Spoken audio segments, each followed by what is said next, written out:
mental health can be a difficult topic to talk about. I'd like to change that.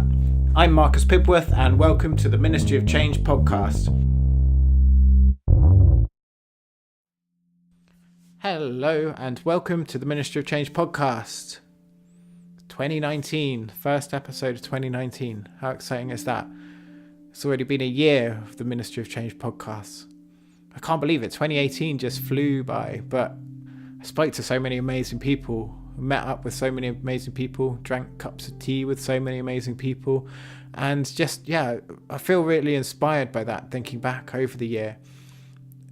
I mean, this has all started as an exploration into my own feelings of depression and anxiety and the futility of the world, and the more and more I do this, the more people I speak to, the more I feel a shift. I don't feel like that anymore. I see much more beauty in people and in the world and in myself, and that's something really, really important, something to really hold on to. And I hope to continue to do that throughout this year and beyond. At the moment, I'm in the French Alps, so a little bit of a change from the van. I'm going to be here for the next 2 months, helping my friend Sally Ann, who runs she's a mindful leadership coach, and she runs mindful skiing retreats and a mindful leadership program here in the Alps, and she asked me if I'd like to come and stay and help a bit.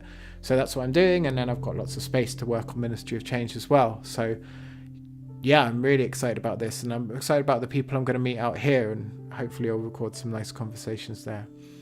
Anyway, what's coming up in this episode? I'm talking about the news. Well, we're talking about positive news. It was a couple of weeks after the Brexit vote, I just thought, fuck this. And I turned off the TV news. I turned off, I deleted all the newspaper apps, and I just stopped getting my news that way. It was just damaging to my mental health. I was already struggling with depression and anxiety at the time, and it was just, I didn't need to be bombarded with terrible news about how fucked the world is all the time, because I know there's lots of terrible things happening in the world, but I don't need to have that pumped into my eyeballs all the time and make me scared of going out the front door. And I think really a lot of the news we all know that negative news sells, so that's really what most of the mainstream media is. It's peddling sort of the scare stories, and I don't think that's useful. So I'm really interested in Positive News magazine, because they have a very different spin on it. They present news, but also they offer solutions, and they highlight stories of people doing things to try and solve some of these big problems that we have. So I think that's good journalism. That's sort of giving people agency, and that is important. In this world where so often agency is taken away from people, it's really empowering. And so it's really nice to get the opportunity to chat with Lucy Purdy, who is the editor of Positive News, about her role in that, and I guess a little bit about the state of the world and the magazine itself. Exciting news! I'm also featured in this episode, in this issue of Positive News magazine, the latest one, issue 96, in a feature called The Solutions Generation.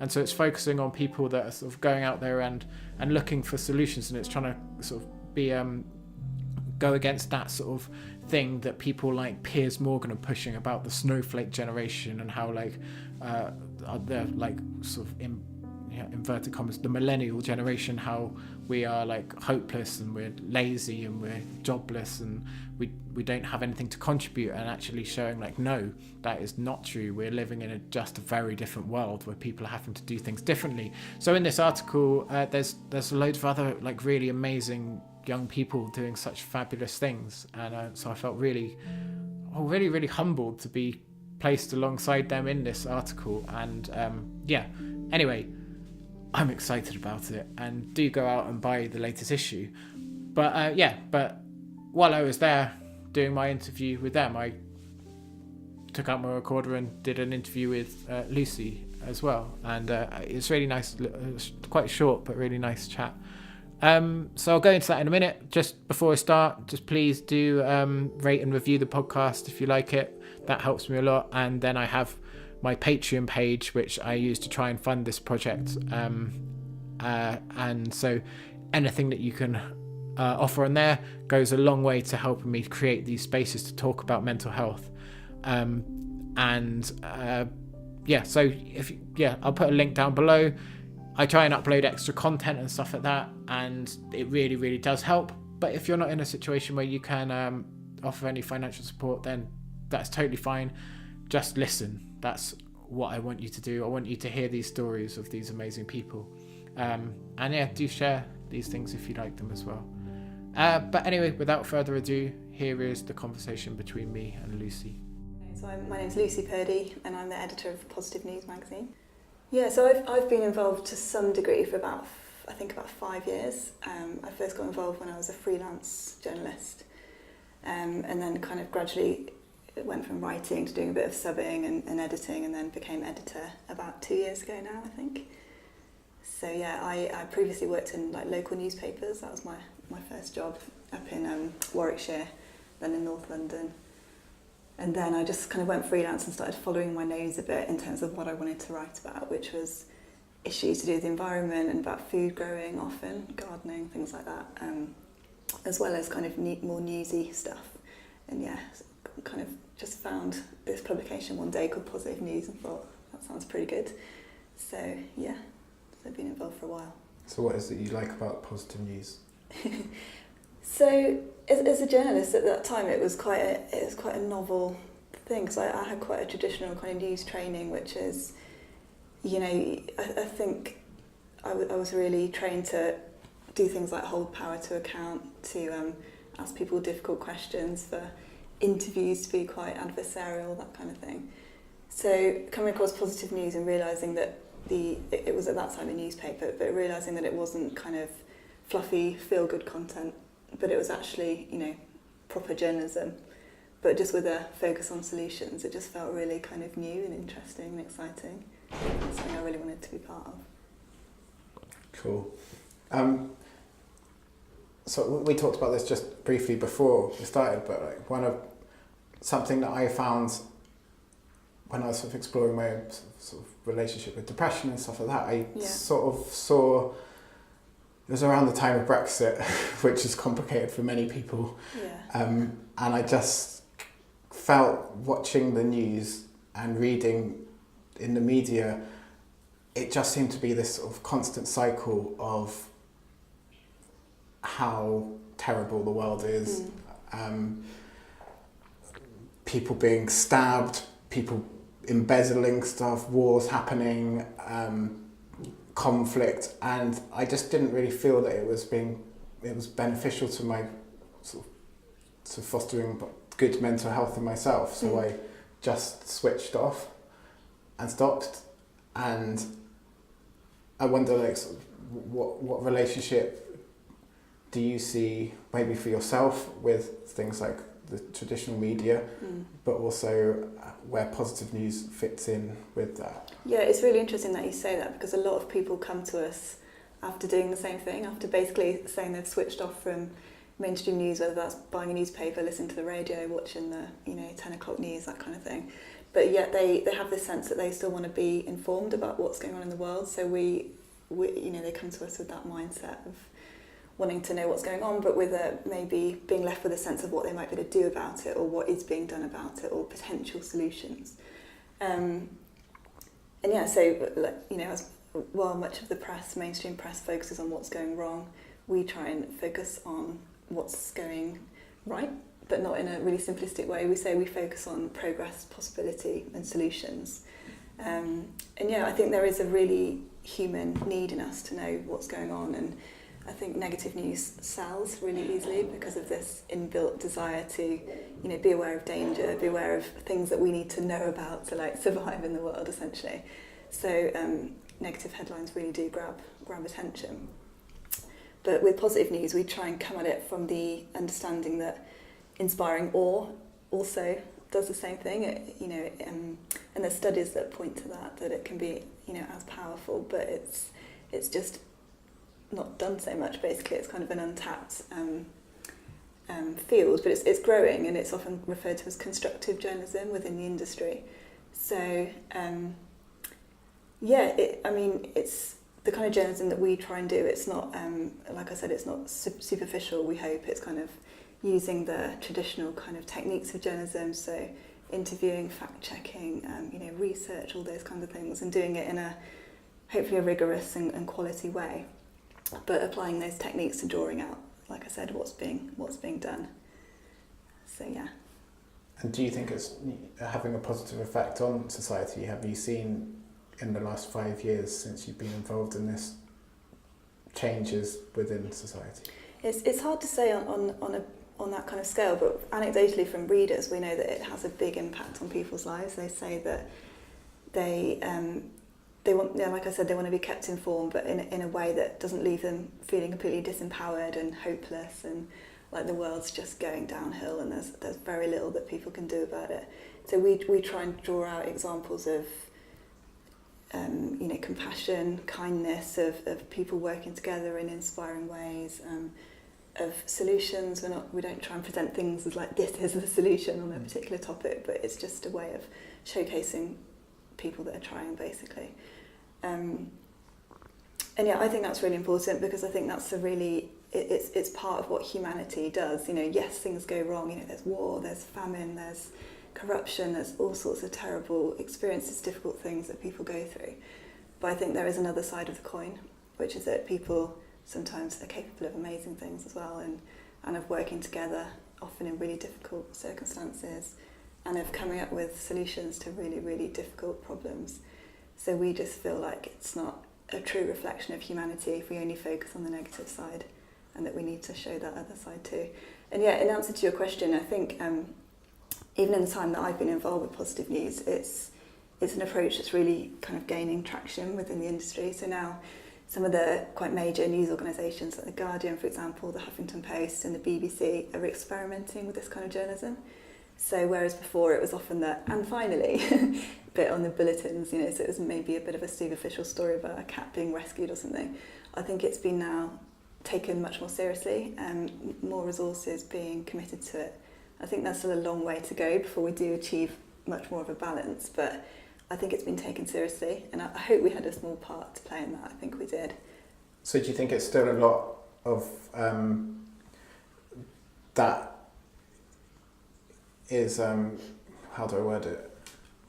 I guess economics still plays a large part in the sort of journalism that is put out into the world there. Yeah, it's really interesting. I think traditionally that has been what sells, bad news sells, and often people think that sometimes the reaction to positive news is, that's nice and everything, but it's quite naive, the world's not really like that, it's this and that, which I completely understand. But also news is undergoing a bit of a crisis financially anyway. Obviously the ad-driven revenue models of yesteryear are kind of crumbling. So it's actually really an interesting time to look at new ways of doing things. So our ownership structure, for example, is quite interesting. So we're actually a cooperative owned by 1,500 of our readers around the world. So a few years ago we ran a crowdfunding campaign, and the people that bought shares are kind of reader co-owners. So it means that we're completely accountable to them. So it was kind of a way to raise investment for us to grow as an organisation and a publication, but it also meant we were able to grow without being controlled by a big kind of corporation or a wealthy proprietor. So we're basically democratically controlled by the people that we're here to serve. And yeah, we're a fairly small team with limited resources, and we'd love to get bigger and bigger and have banks of journalists on every continent and so on. But we're starting small, and it's really exciting to see other publications, not necessarily in constructive journalism, but other independent magazines and things like that, really coming up with new and exciting ways to make money, and that aren't dependent on the kind of stereotypes and assumptions of old, and negative news is definitely one of them. I was going to say, so that funding structure and the way the magazine is fundamentally run, I guess, has a big effect on sort of the ethos of the whole magazine, because you read a lot about the big major newspapers and news organisations all being owned by oligarchs and billionaires and stuff, exactly. Which obviously has an effect. So if you can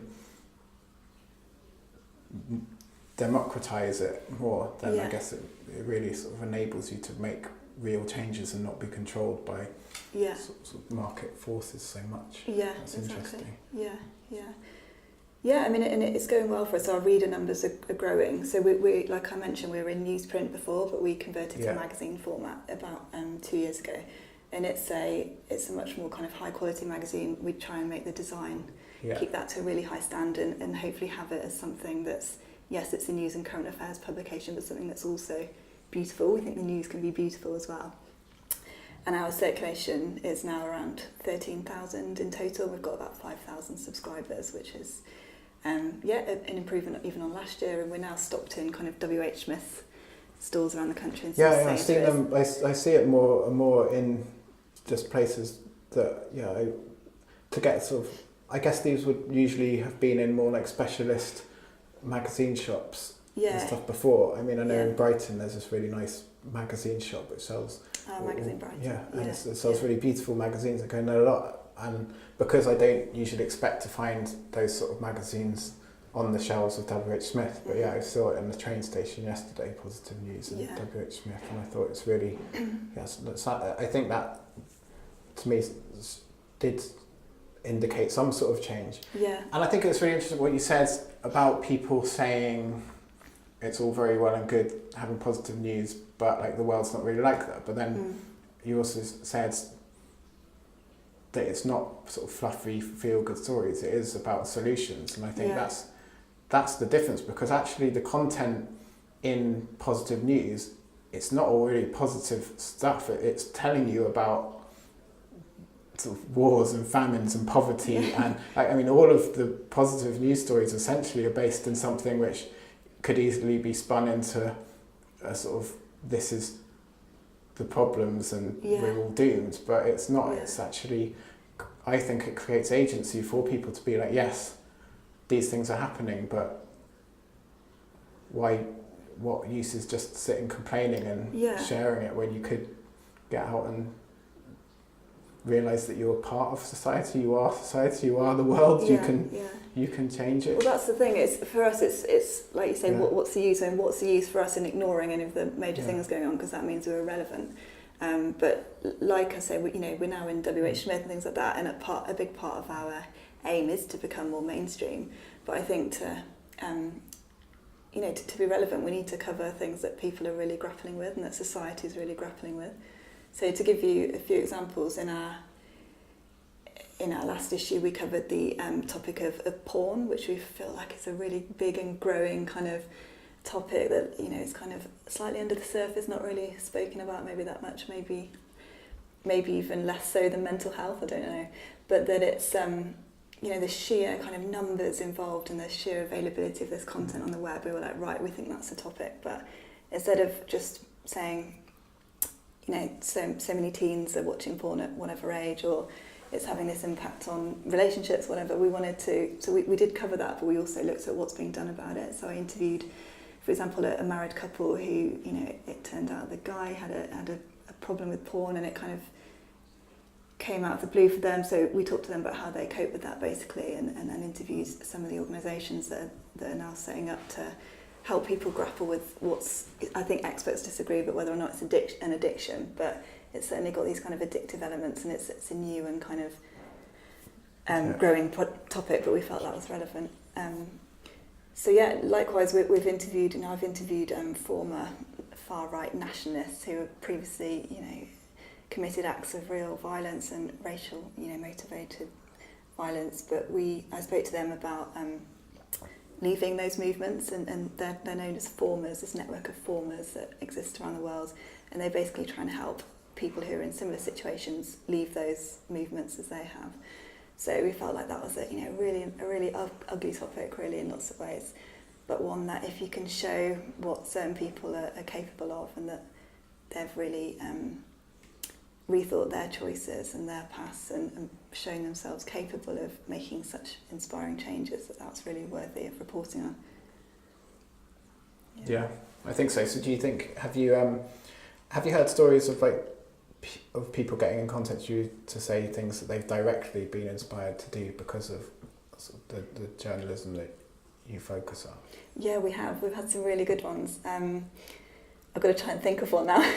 we certainly know of readers who have been inspired to set up a scheme in the local area, or whether it's one that springs to mind is that we reported on the pumpkin rescue campaign, and somebody set up one recently and got the local community really involved, and it was a real success. And she just read an article and thought, well, I could do that too, so she did it. What's the pumpkin rescue campaign? Oh, sorry, yeah. So we published an article about that around Halloween time. So Okay. It's basically a campaign driven by a London campaign group called Hubbub, and they basically encourage people to do something useful with the pumpkins after they're finished with after Halloween, rather than just throwing them away. So cooking with them or composting with them or getting the community together to make something good out of them.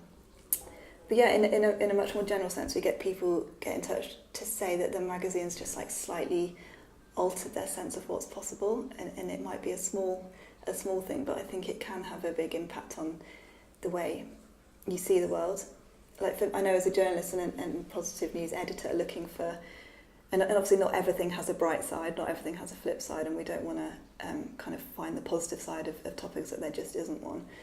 But I think it has encouraged me to look at things slightly differently, okay, yeah, that's really difficult, but what's being done about it, and what could happen if we all maybe focused on that a little bit more, and rather than just what the problem is and how terrible and disempowered it's making us feel.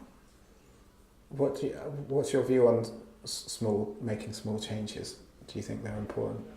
Yeah, so funnily enough, that was our cover story for our last issue. So we basically zoomed in on that topic in more detail, which is that idea of, well, if I recycle my plastic bottle, if I use a single-use plastic bottle, sorry, not a single-use, a reusable one instead of a chuck away one, what good is that if billions of people around the world every day are using a plastic bottle and throwing that away? Or what happens if I try and be nice to the person on the bus but they're just miserable and it doesn't go anywhere? So yeah, it was a really interesting exploration of that, really, and the consensus that we interviewed people like Mark Williamson from Action for Happiness, and people from the Kindness Offensive and things like that as well. And we also included some small acts that we kind of use as examples of ways to test this theory, and the consensus seemed to be, and obviously everyone will have their own view on this, but that they really do add up, that it's kind of taking a positive action is a step towards a wider change in this. I don't know how you feel about this, Marcus, but if you kind of the ripple effect basically that we touched on earlier, that I think there's something more tangible than often what we can see on a surface level, that if you put good things out there, and this isn't about being model citizens all the time, or living perfect lives, because obviously the world's not like that, but that if you just put some attention on what could go wrong or how you can contribute, that's a really, really good first step in changing things for the better. Yeah, I mean, I believe in that. I'm a big believer in small changes. I think I come across that quite a lot, people being, well, I'm just one person, so what's the point? What effect will I have? And it sort of makes me feel sad when I hear people say that, because it's completely denying your own sense of agency and your own ability to affect the world. And I think we all have that, and I think it's also I think maybe it's a symptom or a sign of the individualistic way we've come to view society, because yes, by myself, if it was just me doing this, then that would have very little effect. But if millions of individual people start to do something, well, not even millions, just a small group, then that becomes more than just yourself. That becomes something. And I think by doing those small things, you are likely to inspire other people to do them, and that is how change happens. Yeah, and I think change can often happen more quickly than we imagine as well. Just thinking back to the past year with movements like the Me Too movement, and then the campaigning around plastics, single-use plastics as well, just how quickly the public consciousness seems to have shifted on that, and obviously it remains to be seen whether that leads to long-lasting change, and obviously there's so many other topics, they're all interconnected, it's very complex, but to me that's really inspiring, that things can really ramp up quickly. Have you seen the Extinction Rebellion stuff?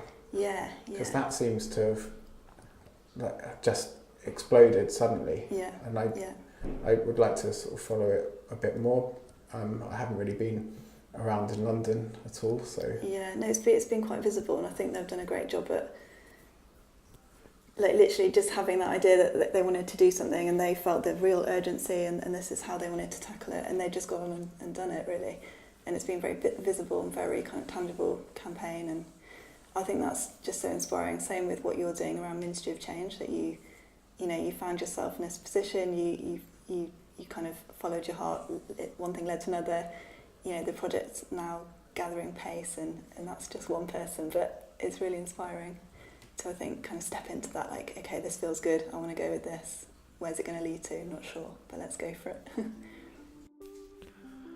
Great. I'd like to thank Lucy again for that. It was really nice to go in and chat with her. Again, do go and buy the latest issue of Positive News magazine, the one with me in it. Sorry, you might notice that I'm quite excited about that. I don't think I've ever been featured in a magazine before, so that's great. So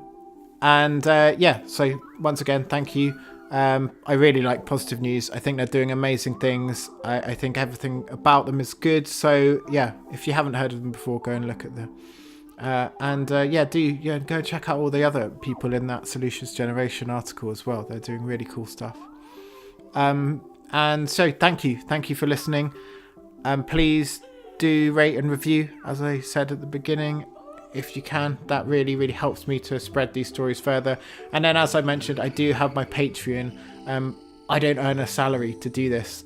Like, I basically just rely on sort of the kindness of other people, and then I also do other work which I basically put the money into funding this. It's not the best situation, but I love this. I think this is such important work. I think there's so many important stories that need to be heard, and I want to do that, and I'm going to do that, and any support you can give me, that really helps. So anyway, and if you just want to find out more about the Ministry of Change, then I've got my website, which is www.theministryofchange.org, and you can find me on all the usual social media platforms as well, which I sometimes update a lot and sometimes I don't. It's hard, isn't it, to keep on top of all that stuff, and also remember to live life, be present, but I try. And anyway, thank you very much, and I will be back soon. I've got some great episodes coming up, so look forward to that. See you soon.